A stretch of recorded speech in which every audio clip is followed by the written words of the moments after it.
일상을 이루는 순간들이 소설 속에서 특별해지는 시간. 여기는 아름다운 소리책방입니다. 안녕하세요. 반갑습니다. 오늘은 1999년 국제신문 신춘문예 당선작인 김지훈 작가의 절뚝거리는 세월을 읽어보겠습니다. 함께 감상해 보시죠. 절뚝거리는 세월. 김지훈. 겨울이다. 나는 뜨뜻한 아랫목에 누워서 천장을 바라보고 있었다. 되도록 아무 생각 없이 머리를 비우는, 좀 더 정확히 말하자면 마음을 비우는 습관을 들여보기 위해서였다. 누군가가 골목에서 눈 온다 라고 고함을 지르며 지나갔다. 나는 별다른 변화가 없던 생활에서 눈이 온다는 새로운 변화에 기대를 가지고 문을 열었다. 과연 눈이 제법 내리고 있었다. 이곳은 육지에서는 최남단인 위도 34도 선상에 위치해 있는 작은 마을이다. 눈이 잘 오지 않기 때문에 맞겨울이 돼야 그나마 눈 구경을 할 수 있다. 그런데 오늘은 눈이 제법 내릴 것 같다. 나는 덧옷을 입고 마당으로 나갔다. 삽살개 흰둥이가 내게로 다가왔다. 나는 아버지의 방문 앞에서 아버지를 불렀다. 잠긴 목에 가래를 걷어낸 아버지의 대답 소리가 문틈으로 흘러나왔다. 눈이 온다는 것을 말하기 위해 내가 방문을 열자 아버지는 약간 놀라며 무언가 쓰던 것을 멈추고는 나를 보며 웃었다. 아버지의 소년 같은 미소는 언제 보아도 변함이 없다. 눈가에 굵은 주름이 져 있지만 원래 피부는 깨끗했다. 아버지는 글 쓰던 노트를 덮어놓고 일어섰다. 일어설 때 저는 다리 때문인지 한쪽으로 기우뚱했다. 아버지는 집을 짓기 위해 얼마 전에 들여온 원목 자재를 가마니로 덮어놓고 마당에 서 있었다. 첫눈을 맞으면 소원이 풀린다는 말이 있는데 첫눈이 아닌데도 아버지는 마치 소원을 풀기라도 하려는 듯 눈을 맞고 서 있었다. 아버지 얼굴이 유난히 창백해 보였다. 아버지는 한 달 전에 정신장애를 일으켜 정신을 잃었다가 1시간 만에 일어났다. 그런 일은 젊었을 때부터 종종 있어 왔기에 이제 우리는 그다지 놀라지 않는다. 그러나 내가 사춘기였을 적엔 아버지의 그 증세 때문에 늘 우울했다. 그로 인해 내 성격이 내성적으로 되었는지도 모른다. 나는 목도리를 둘렀다. 아버지가 어디 가려고? 하고 물었다. 저 위 뚝에 갔다 오겠다고 말하자 아버지는 싱긋 웃어 보였다. 아버지 웃음이 왠지 공손하게 느껴졌다. 나는 천천히 집을 나섰다. 흰둥이가 내 뒤를 따라왔다. 마을을 지나 작은 동산으로 올라가면 마을 뒤로 강이 보인다. 그 강은 한참 더 흘러내려가 바다에 합류한다. 텅 빈 뚝을 걸으며 나는 왜 뚝으로 왔는가를 생각했다. 눈을 맞으면 풀릴지도 모른다는 소원이 내게도 있었던가. 뚝을 걸으면서 나는 공연한 질문을 하고 있었다. 질문은 괜한 것이었는지 모르지만 해답은 정직한 것을 찾아내고 싶었다.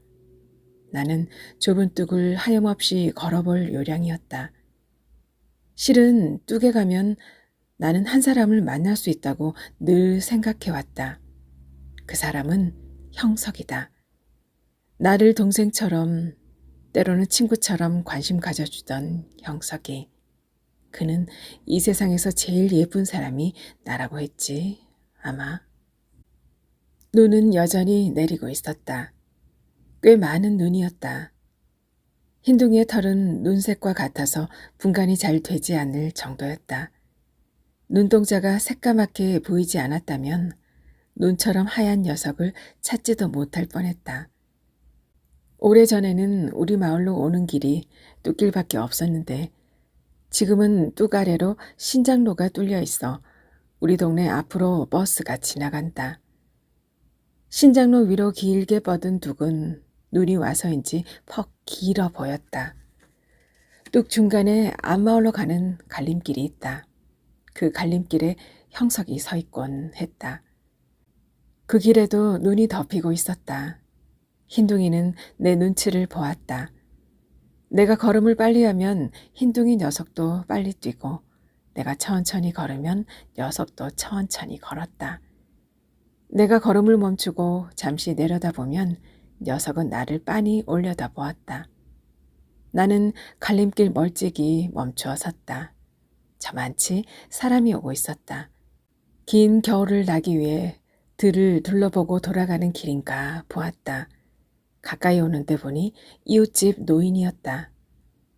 아이, 난 누구라고? 참, 이제 몸은 좀 괜찮어? 조금요. 노인은 몸은 괜찮으냐고 물었으나 사실 내가 정상이 아닌 곳은 몸보다도 정신이다. 나는 우울증 때문에 거의 세상과 단절한 채 지내왔다. 그런데도 사람들은 언제나 정신이 좀 드나? 라고 묻지 않고 몸은 괜찮나? 라고 묻는다. 나는 이제 정상이라고 생각하는데 가끔 나의 행동이나 생각을 이해하지 못하겠다고 정직하게 말하는 이도 있다. 사람들은 나를 정상이라 보지 않지만 그때마다 나는 세상 사람들이 정상이 아니라고 내심 맞받았다. 하긴 누가 옆에 있어도 내 생각 속에 이야기만 말하거나 전혀 아무 말도 하지 않거나 할 때가 종종 있다. 그 증세 때문에 남편과 멀어지게 되었다고 할 수 있다. 남편과 헤어진 이듬해 사고를 당하고 나서 그 증세가 더 심해졌고 쓰러지는 일까지 있었다. 사고로 다친 곳은 머리였다. 가볍게 다친 줄 알았는데 자주 어지럽고 순간적으로 혼미해지는 증세가 나타났다. 간혹 어지러워질 때는 과거의 일과 현재의 일이 혼란스럽게 겹쳐져 온다. 교통사고 이후에 정신신경증 증세로 병원에 입원하여 치료를 받았으나 그 후로도 우울증에 시달렸다. 퇴원하여 고향집으로 왔을 때 아버지는 내 손을 잡고 조용한 목소리로 말했다. 푹 좀 쉬어라. 사랑채로 내려가는 아버지의 뒷걸음걸이가 전에 없이 절뚝거렸다. 멀리 강 건너 마을이 보였다. 내가 어렸을 적에 강의 폭은 무척 넓었었다. 건너 마을이 강물 속에 고요히 담겨 있었는데 지금은 건너 마을까지 걸어서 갈 수 있을 정도다. 물이 줄어버렸다. 그런데 나는 왜 강둑으로 왔는가? 점점 눈 속에 하얗게 변해가는 뚝으로 왜 왔는가? 머리가 어지러웠다. 저 멀리 뚝 끝에서 또 한 사람이 우리 동네를 향해서 걸어오는 게 보였다. 그는 꼭 형석처럼 생겼다. 걷는 모습이 비슷했다. 키가 커 보이는 것도 그랬다. 실례합니다. 누군가 내게 말을 거는 줄 알면서도 나는 돌아보지 않으려 했다. 두 번째 다시 부르는 소리는 너무 가깝게 들렸다. 마치 성우의 목소리처럼 윤기 있었다. 워낙 가까운 거리여서 나는 어떻게 할까 하고 잠시 망설이다가 천천히 고개를 돌렸다. 그는 고등학교 교복을 입고 있었고 그가 쓴 모자에는 명문 고교의 학교 표시가 쓰여 있었다. 왜 불렀어요? 내가 그 남학생에게 대꾸를 한 건 버스에서 내려 고향집을 향해 500m쯤 걸었을 때였다. 그는 겸연쩍어 하면서 그 다음 말을 하기까지 잠시 내 눈을 보며 반응을 살폈다. 나도 그의 눈을 보았다. 무척 큰 눈이었다. 그 큰 눈에는 광채가 났다. 나를 알아요? 전부터. 그럴 것이다. 나는 중학교 때부터 도시로 나왔으므로 나는 상대를 알지 못해도 대부분의 남학생들은 내가 누구라는 것을 알고 있었다. 따라서 그 학생 역시 나를 알고 있는 건 당연하다고 짐작했다. 그는 내 초등학교 한 해 선배였다. 서먹하게 대화가 시작되었고 느릿느릿한 걸음으로 집을 향해서 걸었다. 길가에는 코스모스가 만발해 있었다. 우리는 뚝길로 들어섰다. 뚝 중간에서 작은 길로 갈라진 작은 길 끝에 있는 앞마을에 그의 집이 있다고 했다. 내가 채이를 알고 있었던 건 초등학교 때부터였어요. 말 낮춰도 되겠지? 음... 그때 우리 학교에서 가장 인기 좋은 여학생이었지.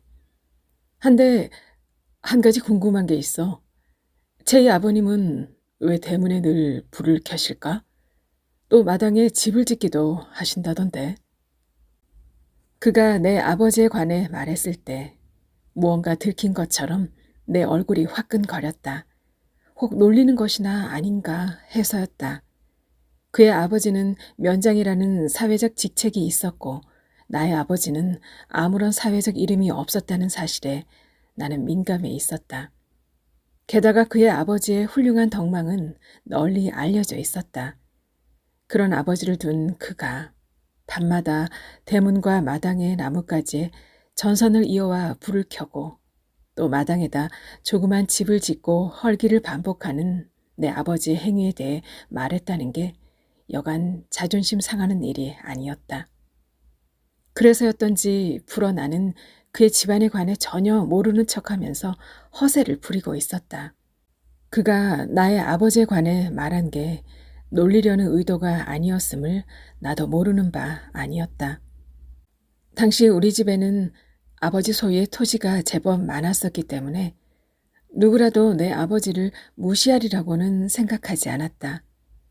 지금처럼 반짝이 전구들이 없었으므로 아버지는 나뭇가지 위로 선을 이어와 어둑해지기가 바쁘게 5-6개의 전구들에 불을 켜놓았다. 아주 밝은 촉수였던 것 같다. 그 바람에 주변이 환해졌다. 우리 집에서 보면 밤새도록 불 켜진 집이 보였어. 그 불을 보면서 항상 그 집에 사는 한 소녀를 생각했지. 가끔은 그 불이 하나의 희망 같다는 생각이 들기도 했어. 그때 그의 눈이 빛났고 길가에 피어있던 꽃들이 그 광채에 잠시 부셨다. 순간 아무것도 눈부신 그의 아름다움을 따를 수 없을 것 같다는 생각이 들었다. 설령 그에게 어떠한 고뇌가 있다 해도 누가 그를 위로해 줄 것인가. 그는 그처럼 강인하게 보였다. 그가 말한 희망이라는 단어 때문에 나는 내 아버지의 불 켜는 행위에 대한 부끄러운 생각을 떨칠 수 있었다. 나는 그때 처음으로 남학생에 대한 설렘을 갖게 되었다. 그는 학교에서 대대장을 맡고 있는데 2학년 하반기부터는 정말 공부에 전념해야 할 중요한 시기라고 했다. 대대장 같은 간부를 하는 게 공부에 방해되지 않느냐고 내가 물었을 때 그는 그저 미소만 지었다. 그는 길 중간쯤에 연결된 그의 집으로 이어진 갈림길에서 걸음을 멈추고 아무 말 없이 나를 바라보았다. 잠시 후에 그가 물었다. 가끔 편지 써도 되겠지? 나는 고개를 끄덕였다. 우리는 각자의 집을 향해서 걸었다. 한참 오다가 나는 그가 어디쯤 갔을까 하고 돌아보았다. 그는 갈림길에서 겨우 몇 걸음 걸어간 지점에 그대로 서 있었다. 내가 돌아보자 손을 들어주고는 그제야 그의 집을 향해 천천히 걸어갔다. 우리는 그 뚝길을 걸어서 도시로 나갔고 뚝길을 걸어서 집으로 돌아왔다. 눈은 계속 내렸다. 저기 오는 게 형석이 틀림없으리라는 생각을 하면서 나는 공연히 마음을 졸였다. 난 왜 바보같이 얼굴에 단장을 하지 않고 왔을까? 옷이 이게 뭐야? 아무렇게나 점퍼를 걸쳐 입고 오다니. 형석을 얼마 만에 만나는 건데 이런 성의 없는 차림으로 오다니. 빨리 집으로 갔다가 다시 올까? 아니다. 형석은 세상에서 내가 제일 예쁘다고 했어. 형석은 내게 늘 열심히 공부하라고 했지. 언젠가 남을 위해 쓸 때를 위해서. 그런 걸 보면 내 겉모양을 좋아한 게 아니었어. 그래, 괜찮아. 나는 한 인간이야. 나는 분명 여자이지만 한 인간이야. 그동안 우린 각자 많은 풍파를 겪었어. 남에게 잘 보이고 싶다는 건 어린 날의 꿈에 불과해. 이젠 성숙해진 모습을 보여야지. 점점 그가 가까워진다. 아무리 가까이 와도 쳐다보지 않으리라. 형석이 먼저 나를 알아보고 말을 걸도록 해야겠다. 내가 먼저 간절하게 기다린 듯 보일 필요는 없어. 그런 건 내가 아무리 숨겨도 형석이 다 알아볼 텐데. 아직도 나는 젊은 날의 자존심이라고 할 부질없는 것들을 버리지 못하고 있었다. 흰둥이가 그 사람 쪽으로 뛰어갔다. 그래도 쳐다보면 안 돼. 끝까지 모르는 척해야 돼. 그러나 나는 어쩔 수 없이 그쪽을 보아버렸다. 다행히도 그의 얼굴은 보지 않았고 흰둥이만 언뜻 보고 고개를 돌렸다. 아직 약간의 거리가 있어서 그는 내가 누구인지 못 알아봤을 것이다. 그래, 형석을 놀라게 해주자. 흰둥이를 다시는 보지 말자. 인기척이 가깝다. 가슴이 뛴다. 얼마만인가? 형석은 나를 보고 어떤 얼굴로 반가워할까?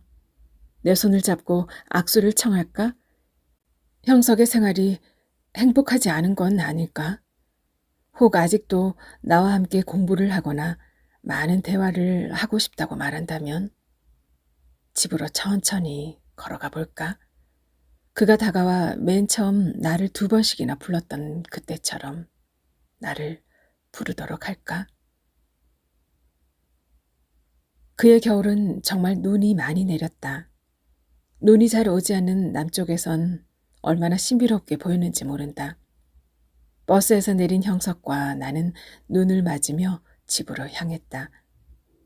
온 천지가 하얗게 변해 있었다. 형석의 코가 빨갰다. 우리는 초겨울에 서로에게 선물했던 목도리를 입까지 올려 두르고 있었다. 우리가 둑으로 올라섰을 때는 들판이 어둑어둑해지고 있었다. 처음으로 손을 잡고 걸었다. 멀리 우리 집이 보였다.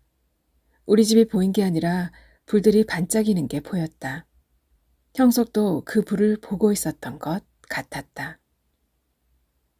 제이 아버님은 왜 불을 켜실까? 난 자주 그 생각을 해. 그건 나도 잘 모르는 일이었다. 언젠가 아버지에게 비싼 전기료를 내야 되는데 왜 매일 불을 켜냐고 물었다. 말수가 적은 아버지는 그저 빙그레 웃기만 했다. 내가 입을 다물어 버리자 그날 형석은 우리 집 전등불에 관하여는 더 이상 말하지 않았다. 형석은 장갑을 낀 내 손을 힘주어 잡으며 나중에 커서 같은 일을 하자고 했다. 형석이 말한 같은 일이란 가난한 사람들을 위해서 무언가 일을 하는 것이었다.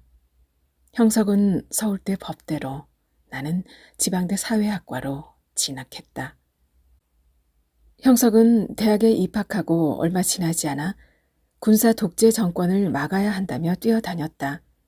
그러다가 그 운동에 가담했던 그의 동지들과 함께 감옥살이를 했다. 그가 그런 일에 가담하기 시작했을 때 나는 몇 번 서울로 찾아가 그런 일을 그만두라고 부탁했다. 그는 그럴 수 없다고 했다. 누군가 나서서 바른 뜻을 큰 소리로 말해야 된다고 했다. 그게 왜 하필 형석이냐고 따졌을 때 그는 절실하게 느끼는 사람이 말하는 거라고 했다. 시골에 계시는 부모님 생각해. 제발. 오빠가 그런다고 군사 정권이 물러나겠어? 이건 중요한 일이야. 반드시 눈뜨고 있는 사람들이 있다는 걸 독재자들이 알도록 해야 돼. 물러나고 안 물러나고는 차후의 문제야. 일단 신념을 가져야 해. 민주사회는 가난하고 못 배운 사람들이 인간답게 살 수 있는 열린 사회여야 한다고 형석은 말했다. 어느 한 사람 아무리 똑똑한 사람이라도 독재 정치하는 세상은 민주화의 길을 막는 것이고 민주화가 안 되면 통일은 아득한 이야기라고 했다. 그래서 민주화를 해야 된다고 했다. 지도자가 국민을 사랑하는 척하는, 그렇다. 제발 척하는 마음이라도 갖고 있다면 제도적 혜택은 보다 많은 이들에게 평등하게 적용될 것이라고 그는 말했다. 언론에서는 북한을 지지하는 반국가적 행위를 한 자들 속에 형석의 이름을 보도했고 급기야 국가보안법을 위반한 지명 수배자들 명단에 올려놓았다. 형석은 그것을 보고 웃었다. 그는 북한의 1인 독재를 가장 나쁜 상황으로 보고 있었기 때문이었다. 그가 지방으로 형사들을 피해왔을 때 나는 더 이상 만류하지 않고 그를 숨겨주었다. 이미 그의 뜻을 꺾을 수는 없었다. 그는 내가 만난 사람들 중에 가장 정직한 사람이었고 지금도 그 생각엔 변함이 없다. 나의 자취방에서 형석은 나와 함께 2개월을 보냈다. 그때 나는 젊은 형석의 사고가 가장 의미 있는 삶을 실천하는 데 있다는 것을 알게 되었다. 아버지에게 약간의 돈을 거짓말로 타내어 형석을 도왔다. 그러나 나는 큰 도움을 주진 못했다. 나와 함께 있다는 게 발각이 되어 형석은 붙들려 갔다. 그때부터 그의 첫 번째 옥살이가 시작되었고 그는 2년간 감옥에서 보내야 했다. 나도 여러 번 불려가서 진술을 해야 했다. 때로는 고문도 받았다. 그때 나는 왼쪽 발목을 다쳤고 그 지독한 고문의 정신적 충격 때문에 우울증에 시달렸다. 그래도 형석의 고통에 비하면 나의 그것은 아무것도 아니었다. 한 번은 형석을 면회하러 간 자리에서 형석의 어머니와 마주쳤다. 형석의 어머니는 나를 탐탁하게 여기지 않았다. 내 아버지가 정신질환을 앓고 있다는 게 그 이유였다. 형석은 그 어머니에겐 늘 불효자였다. 공부는 하지 않고 운동인가 뭔가를 하여 감옥에 드나들지를 않나. 아버지가 정신질환자인 집안의 딸을 좋아하지를 않나. 하여 그의 어머니의 심기를 불편하게 했다. 정치적 계략에 의해 형석이 잠시 석방되었을 때 그는 고문으로 인해 다쳤던 다리가 낫지 않아 절면서 나왔다. 한쪽 다리는 좀 더 심하게 절었다. 그는 절면서도 뒤에서 배우 조종하는 게 아니라 운동한다는 사람들의 앞에 서서 일을 추진했고 많은 사람들은 그를 앞세우고 그의 주위에서 그의 지사적 행동을 추어 올렸다. 반국가적 행위자들이 두 번째 투옥되었을 때 형석은 사형 선고를 받았다. 그곳에서 위장의 병을 얻어 식사를 제대로 할 수 없었는데도 약은 그에게 전달되지 않았다. 그가 고문받아 다친 다리에 새 고문관들은 다시 힘을 가했고 그가 고통스러워할 때도 교도관들은 그의 말을 들은 척도 하지 않았다. 이게 누구야? 나는 못 들은 척하며 그가 좀 더 가까이 내 곁에 다가오기를 기다렸다. 형석이 틀림없다. 여기 형석이 오다니. 아마 날 만나기 위해서이겠지? 아직도 설렘이 내게 남아있음에 나는 적잖이 놀랐다. 흰둥이가 내 앞으로 폴짝거리며 왔다.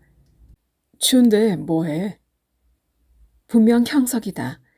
형석에게 내 육신의 미약함을 보이고 싶지 않았지만 형석은 나를 가장 잘 이해해 줄 것이다. 그래서 나는 뚝으로 오지 않았던가. 나는 천천히 고개를 돌렸다. 형석은 없었다. 놀랍게도 형석에 형이 서 있었다. 내가 방금 무슨 생각을 하고 서 있었던가? 사람들은 이럴 때 나를 보고 이상하다고 말하는가? 형석의 형은 도시에서 학교를 마친 후 고향에 돌아와 농사를 지으며 마을의 청년의 일을 맡고 있다. 한때 유기농법으로 사료를 개발하기 위하여 정부로부터 지원을 받았으나 그것이 실패하자 빚을 졌다고 했다. 형석의 형이 지나가고 나자 나는 한기가 들고 열이 났다. 이제 그만 돌아가야겠다고 생각했다. 형석이 올 리 없지. 형석은 이 세상에 있지 않으니까. 눈은 어느새 엷은 발자국을 남길 정도가 되었다. 형석은 무엇인가를 내게 남겼다. 눈 위에 생긴 발자국처럼 형석이 남긴 것은 분명한데 그것을 기억하는 이는 없고 발자국처럼 자취도 없어졌다. 나는 그것을 찾으려 한다. 지금 사람들이 다들 나름대로 잘 살고 있는 데에는 형석의 덕분도 조금은 있다. 한데도 사람들은 아무도 형석을 기억하지 않는다. 내가 형석의 발자국을 찾아야 하는 데에는 이렇게 큰 의미가 있는데 사람들은 나의 의미를 전혀 모른다. 그들은 나를 우울증에 걸렸다느니 정신질환자라느니 하는 말들만 한다. 하긴 내가 정신병원에 잠시 입원해 있었던 건 사실이었다. 하나 아버지가 정신질환이 있으니 딸도 그렇다고 말들 하는 데에는 나는 대처할 말이 없다. 내가 정상이라는 것을 알아주는 사람은 형석뿐이었다. 갑자기 너무 추워졌다. 걸음을 서둘렀다. 마을로 들어서니 우리 집 감나무 가지에 작은 전구들이 반짝이고 있는 게 보였다. 그 불빛들을 보니 왠지 정신이 돌아오는 것 같았다. 이렇게 말하니 정신을 잃었다는 얘기가 되지만 실은 나는 정신을 잃지 않았는데 사람들은 나를 두고 그렇게 말한다. 나도 은연중 어떤 일이 약간 새롭게 느껴질 때는 내가 정신을 잃었던가 싶기도 하다. 하지만 나는 누가 뭐래도 정상임에 틀림없다. 나뭇가지에 불을 켜니가 아버지라는 것쯤은 알고 있다. 전에 내가 정신신경증 증세로 병원에 입원해 있다가 나왔을 때도 아버지는 나무에 불 켜는 일을 거르지 않았다. 아버지는 대문 주위의 마당에 있는 키 큰 두 그루의 감나무와 석류나무 위에다가 크리스마스 때 교회 불을 밝히듯 수백 개도 더 될 꼬마 전구들을 달아놓고 1년 내내 밤마다 불을 밝혀왔다. 고향집에서 내가 가장 못 잊을 건 바로 마당의 나무들에 달려있는 수많은 그 불빛들이다. 요즘도 하룻밤도 불들이 켜지지 않은 날이 없다. 한데 아직 어둑하지도 않은데 우리 집에 벌써 불들이 반짝이고 있었다. 흰눈이 소리 없이 내려앉는 하얀 천지에 작은 전구들이 반짝이면서 무언가를 말하고 있는 것 같았다. 그 말이 무엇인지 들을 수는 없지만 평생 불을 켤 아버지에게 무슨 말 못할 사연이 있는 건 아닐까 하는 생각이 문득 들었다. 어머니는 아버지를 한 번도 나무라거나 싫어하는 내색을 하지 않았다. 어머니의 너그러움은 마치 아들에게나 줄 수 있는 모성 같아 나는 이해할 수가 없었다. 어머니가 아버지를 이해하듯이 형석이 내게 소홀했을지라도 내가 끝까지 형석을 믿어주고 기다려주었다면 형석이 그렇게 비참하게 병마에 시달리지 않았을지도 모른다. 나는 형석을 끝까지 책임지지 않았다. 형석에게는 형석을 따라다니던 한 여자가 있었다. 그녀는 늘 형석 주변에 있었다. 형석은 그녀를 어디까지나 동지로 대했지만 그녀가 형석을 이성으로 대하고 있음을 나는 알았다. 그래서 나는 형석을 떠났다. 그러나 형석의 병이 심해지자 그녀도 그만 형석을 두고 결혼해버려 형석은 외롭게 투병했다. 사람들의 발길이 신압으로 줄어든 병실에서 형석은 언제까지나 희망을 잃지 않으려 했으나 이미 병으로 정상적인 생활을 할 수 없을 정도로 변해 있었다. 형석이 입원한 병원에 내가 오랜만에 찾아갔을 때 형석은 한껏 웃어주려 애썼다. 미안해, 오빠. 혼자 이렇게 고생하는데. 그런 말은 하지 마. 지금도 가끔 생각해. 밤마다 불을 켜시던 제이 아버님 말이야. 아마 그 불로 남 모르는 절망을 몰아내셨을 거야. 형석인 누구나 잘 아는 희망과 절망이라는 것을 형석 나름대로 누구보다 처절하게 겪고 있는 것 같았다. 벼랑 끝에 서서 내 아버지의 불 켜는 작업을 중요한 의식으로 느끼고 그 불들이 절망을 몰아낼 것이라고 기대하고 있었다. 나는 저녁 늦게 병실 의자에서 일어섰다. 형석도 비틀하며 일어섰다. 기운이 없었을 텐데도 형석은 다친 다리 때문에 절룩거리면서 엘리베이터가 있는 데까지 겨우 따라 나와 나를 배웅했다. 흰둥이는 집을 향해 뛰어갔다. 대문이 늘 열려있는 것이 나는 좋다. 문을 항상 걸어 잠그는 도시에서는 결코 볼 수 없는 광경이다. 마당 한켠엔 언제나 회색 벽돌이 쌓여 있다. 지난번에도 아버지는 건축에 관한 어떤 낡은 월간지를 열심히 보면서 그것을 응용했다. 아버지는 넓은 마당 한쪽에 도명 집을 지을 계획이었다. 도명이라 하여 그것이 무슨 거창한 집이 아니라 그저 손님이 오면 맞을 수 있도록, 그리고 그 손님이 즐거운 분위기를 느낄 수 있도록 천장을 둥글게 한 작은 방 하나를 만드는 일이었다. 손님은 오지 않았다. 아버지는 늘 손님을 위해서라고 했다. 손님은 아직도 오지 않는다. 정확히 말해서 삼촌이 올 거라고 했다. 아버지는 열심히 벽돌을 사다 나르면서 집의 각도와 간격을 설계했다. 아버지는 면도를 하지 않아 수염이 길고 머리카락도 어깨에 닿도록 치렁치렁 기르고 있다. 그런 아버지가 벽돌을 한 장 한 장 쌓고 있을 때의 모습은 마치 건축을 예술로 승화시키려는 숭고한 장인처럼 열정이 있어 보였다. 그러나 아무래도 그런 외양을 한 아버지를 정상으로 보려는 이들은 흔치 않았다. 나도 사실은 아버지 그러한 외양이나 행위를 정상인의 그것이라고 보지는 않는다. 다만 너무나 가까이 살아왔고 또 아버지에 대해 무조건 동정하려는 생각 때문에 예술가처럼 보아 넘기고 있을 따름이었다. 나름대로 연구를 거듭한 끝에 정성스레 벽돌을 한 장 한 장 쌓아 올렸다. 비가 오면 공사를 중단해야 했고 아버지 혼자 일했기 때문에 벽돌 쌓는 일의 진행 속도가 더뎠다. 모래와 물과 석회로 반죽한 시멘트로 벽돌과 벽돌 사이에 이음새를 무척 꼼꼼하게 붙였다. 방의 벽은 둥글게 설계되었는데 그것이 직선으로 올라갈 때는 그래도 순조롭게 올라갔다. 그러나 둥글게 되는 원형 지붕을 올릴 때에는 아버지의 건축 공법으로는 쉽사리 되지 않았다. 아버지는 원의 꼭지점, 이를테면 지붕의 가운데가 될 지점까지 벽돌을 쌓아 올리는 기술이 없었다.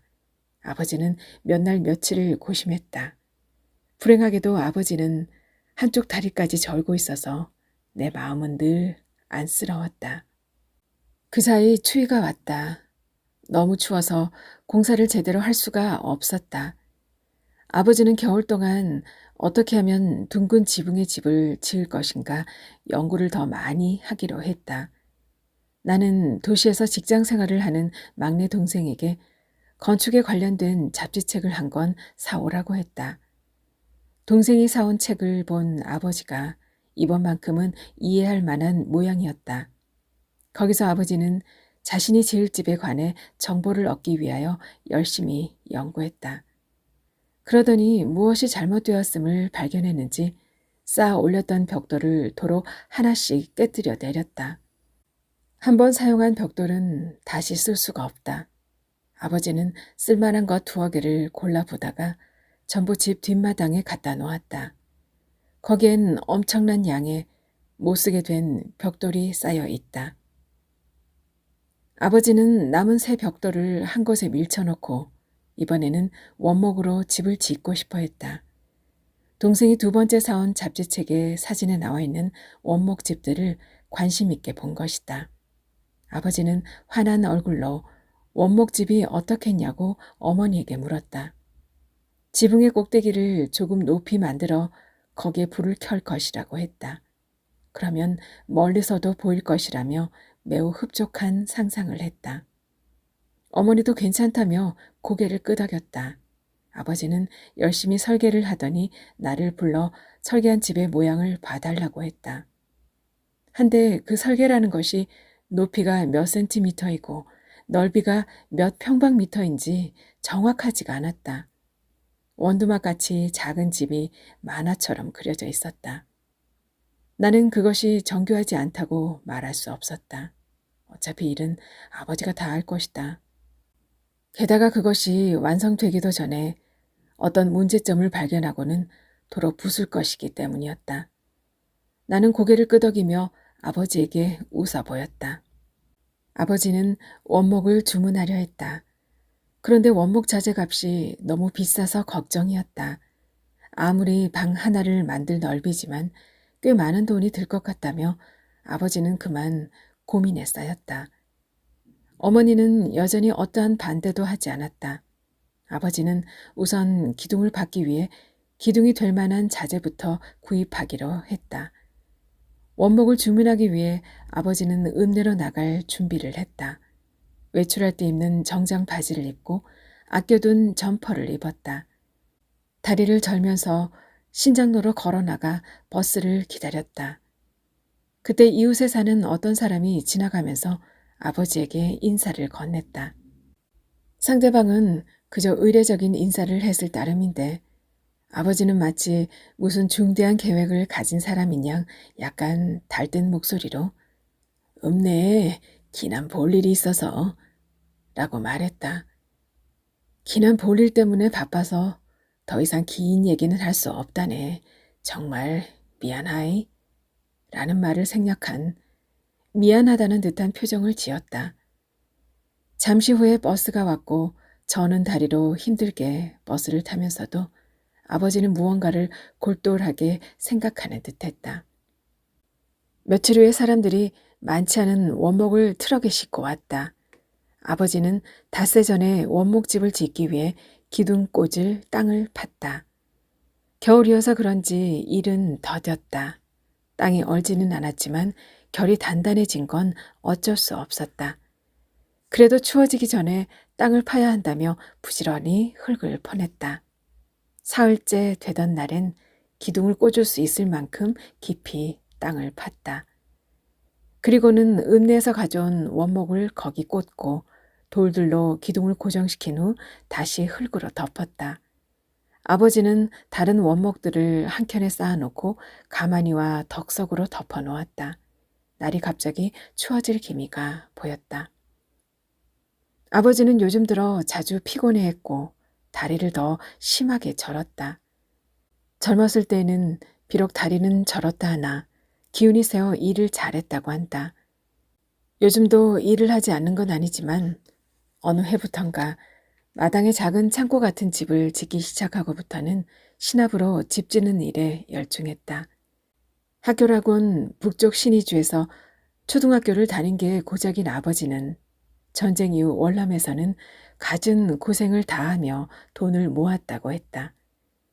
그 돈으로 남쪽 마을인 이곳에 땅을 사서 농사를 지었던 것이다. 부지런히 일한 덕분에 이태마다 땅을 늘려갔다고 했다. 어머니는 다리가 불편한 아버지를 도와 열심히 농사를 지었다. 아버지는 건축에 관련된 책을 읽으면서 집 짓는 일을 연구하다가 틈이 날 때는 소설책을 읽었다. 나름대로 노력한 덕에 글씨가 반듯했다. 아버지는 빈 마당에 집 짓는 일과 책 읽는 일로도 매우 바쁘기 때문에 들일은 어머니가 거의 다 한다. 어머니는 필요할 때 이웃의 일손을 빌리는 한이 있더라도 아버지에게 들일을 하게 하지는 않았다. 아버지의 다리는 때로는 조금 덜했다가 때로는 몹시 심하게 절룩거렸다. 심할 때는 밖에 나가기를 꺼려했다. 봄이나 여름에 소를 몰고 꼴을 먹이러 다니거나 꼴을 베어 오는 일은 아버지에게 큰 일이었다.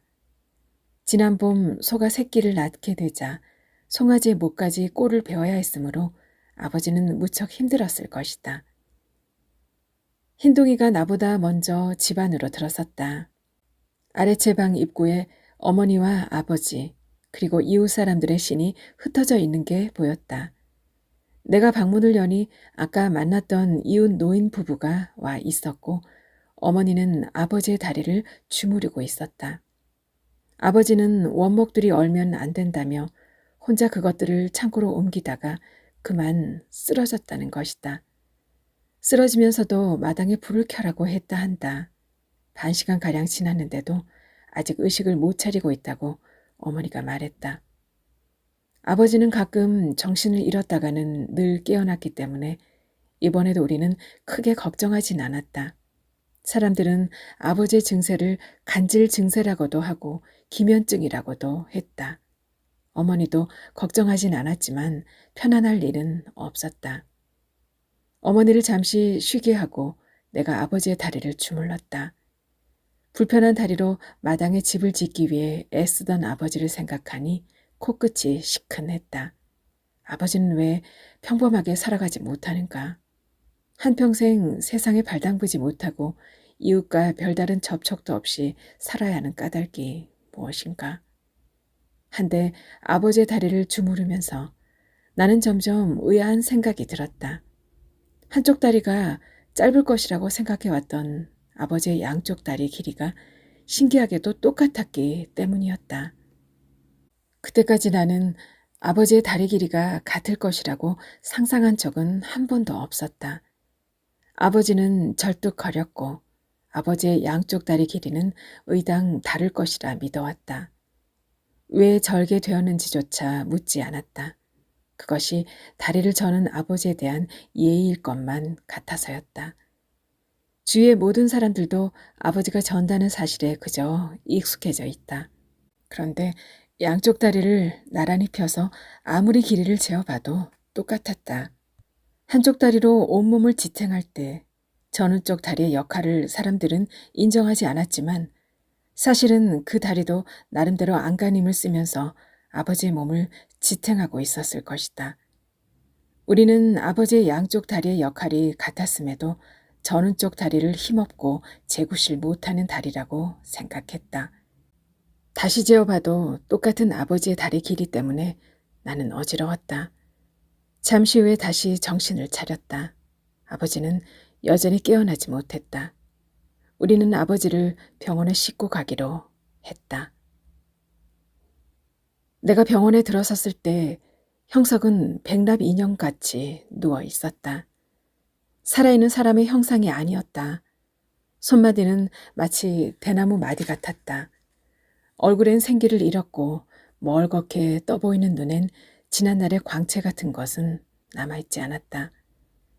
눈부시던 청춘 시절에 어찌 상상이나 해보았을 모습이었던가. 형석의 작은 형이 거기서 형석을 지키고 있었다.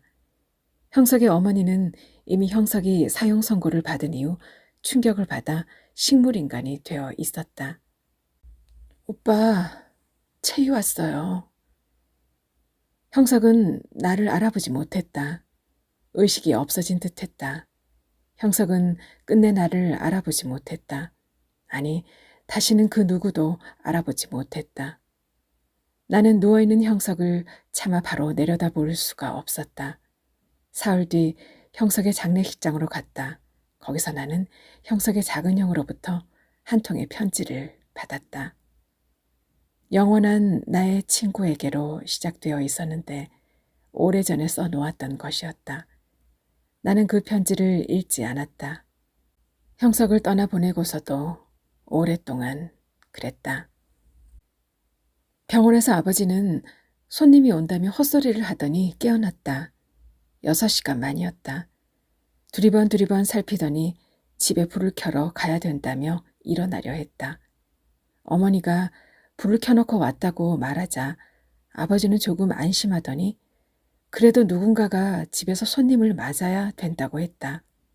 의사는 아버지가 듣지 않는 데서 몇 가지 검사를 끝낼 때까지 아버지를 입원시켜야 된다고 말했다. 어쩌면 큰 병원으로 옮겨야 될지 모른다고도 했다. 나는 막버스를 타고 고향집으로 향했다. 버스는 느릿느릿 달려갔다. 눈은 그쳐 있었다. 멀리 마을이 보이는 데로 들어서자 우리 마을이 환했다. 우리 집에서 반짝이는 불빛들 때문에 온 마을이 반짝이고 있었다. 그 불을 보고서야 길을 잃고 못 찾아올 손님은 없을 것이다. 나는 버스에서 내려 집으로 들어갔다. 흰둥이가 집안에서 뛰어나왔다. 잠이 오지 않았다. 아버지의 소지품을 챙길까 하여 아버지 방으로 내려갔다. 방 한 구석에 몇 권의 책과 공책들이 쌓여 있었다. 그 밑에 자물쇠로 잠겨있는 크지 않은 상자가 눈에 띄었다. 그건 우리 형제들이 어릴 때부터 보아온 것이다. 하지만 우리는 그것이 열리는 것을 본 적도 없고 그것에 관심조차 갖지 않았다. 막상 그것을 열어보려 하니 아버지의 어떠한 비밀이 있을 것 같아 망설여졌다. 그럴 리는 없을 거다. 아버지는 비밀을 쌓아두거나 감추거나 할 인물이 못 되었다. 말하자면 아무짝에도 쓸모없는 조그만 집을 마당에 지었다, 헐었다 하는 사람이 무슨 철학이 깊어 비밀을 간직할 것인가. 그러나 만약 아버지가 영영 세상을 떠날지도 모르는데 혹 무슨 중요한 것이 들어있다면 아버지가 내일이라도 갑자기 돌아가지 말란 법은 없다. 나는 상자를 열었다.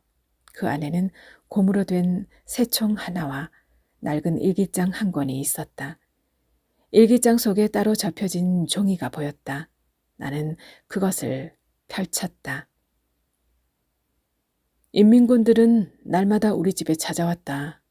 그들은 아버지가 숨은 곳을 말하라며 어머니를 괴롭혔다. 내가 잠이 든 줄 알고 어머니는 밤새도록 나와 내 동생의 이마를 쓰다듬으며 기도드리셨다. 자는 도중에 울음소리가 나서 잠이 깨었다. 이웃에 사는 고모가 새벽에 우리 집에 와서 간밤에 아버지가 총살당했다고 말해 주었다. 그 소식을 들은 어머니가 우셨다. 고모는 어머니 보고 큰 소리로 울지 못하게 말리며 빨리 준비해서 남쪽으로 떠나라고 했다. 고모도 우리를 돌봐줄 처지가 못 되는 것 같았다. 아버지의 시신을 묻을 수 있으면 선산에 묻을 테니 세월이 좋아지면 찾아보라고 하셨다. 아버지는 내 기억에 도수를 부리는 사람처럼 항상 머리카락과 수염을 기리고 다니셨다. 아버지를 다시 못 뵙는 것이 슬펐다. 어머니는 막내 동생을 업고 짐 보퉁이를 머리에 이고 걸으셨다. 나는 동생과 함께 양손에 무슨 보퉁이를 들고 어머니를 따라 걸었다. 날이 희붐해지자 집을 멀리 떠나왔는지 우리 집이 보이지 않았다.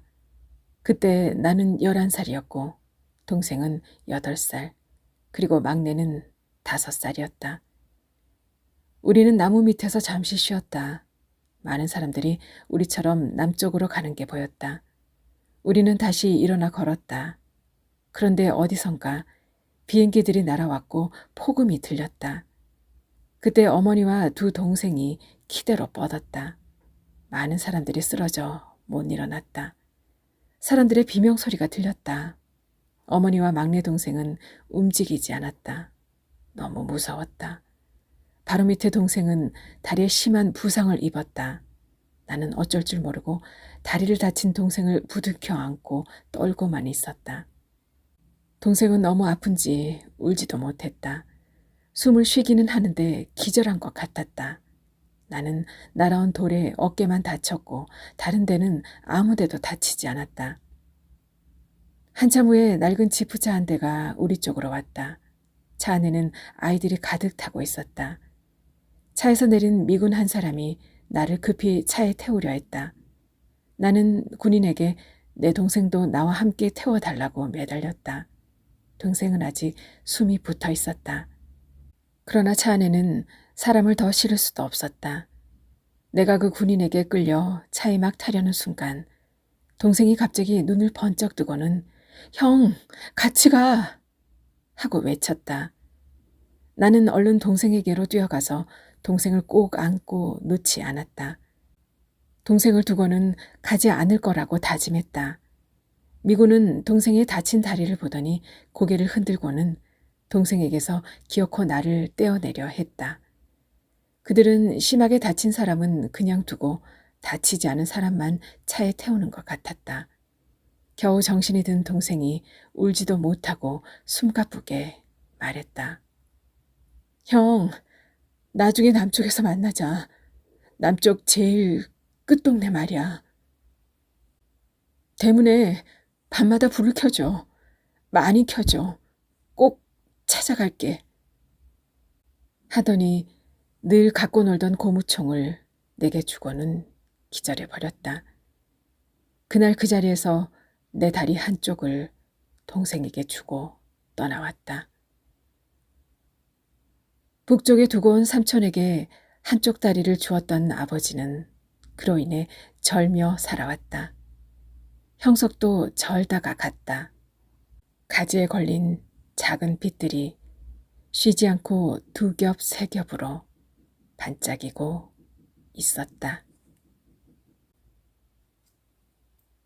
김지훈 작가의 절뚝거리는 세월 잘 감상하셨나요? 녹음 중에 주변 공사 소음이 좀 들어갔어요. 이해하면서 들어주시면 감사하겠습니다. 이어서 작가의 당선 소감 함께합니다.